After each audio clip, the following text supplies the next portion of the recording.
Sa mga panahong ramdam na ramdam ng pamilya ang pagiging isang kahig isang tuka, aminado si Nanay Florentina. Natatanong ni Miko kung bakit ba ipinanganak siyang may hindi pangkaraniwang kondisyon. Ngunit sabi mismo ni Nanay Florentina, Pexman, hindi niya kailanman pinaramdam kay Miko na siya ay pabigat. Pahirap bang maituturing kung genius ang anak? Yung mga kapatid po naman niya, ay siya naman po ay tinutulungan din ng mga kapatid na para po siya na yung kapansanan niya ay tanggap naman ng mga kapatid nung kanilang kay Miko. Pero minsan, hindi pa rin naiwasan ni Nanay Florentina na mangarap.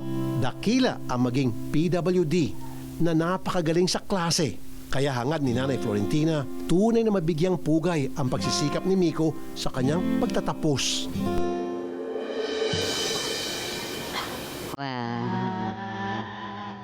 Enero pa lang ngayon, pero i-advance ko na ang graduation gift ko para kay Miko.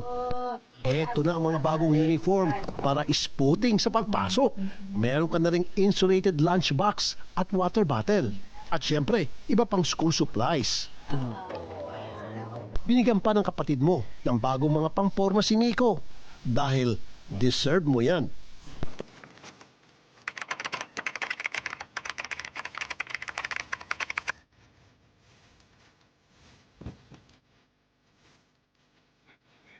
Wow, salamat po. Marami pong salamat kay Rafi Tulfo sa inyo. At sana po pati po sa staff ni Rafi Tulfo, yun lang po. Malaking bagay na po ito sa amin. At ito po ay matutuwa ang aking mga anak pagdating. Maraming salamat po.